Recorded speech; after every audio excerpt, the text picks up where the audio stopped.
On a réfléchi à la manière d'exprimer les histoires de l'Afrique et des Afriques et de leur mondialisation à travers la question des routes, des contacts, des échanges, où là on pouvait faire intervenir des œuvres finalement du monde entier.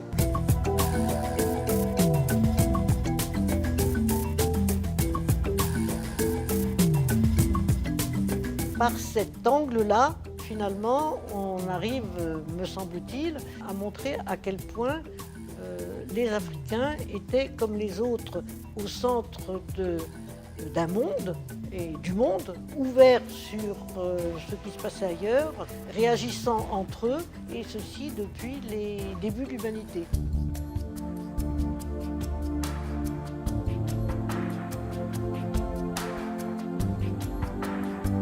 On s'est dit qu'il était essentiel qu'on évoque différentes époques, à peu près tous les pays du continent et les autres continents. Donc en fait, on a aussi construit notre projet, les exemples, les indices qui forment cette enquête pour attester que l'Afrique a une histoire.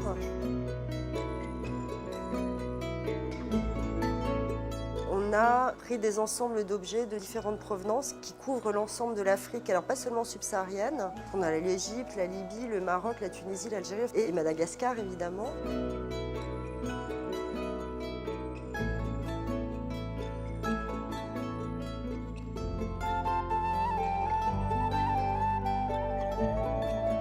On voit ainsi la progression des produits qui ont commencé par arriver surtout par l'océan Indien et par la Méditerranée.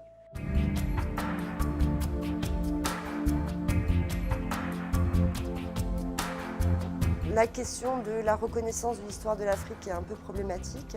C'était une manière d'inscrire aussi notre point de vue d'africaniste, d'expert.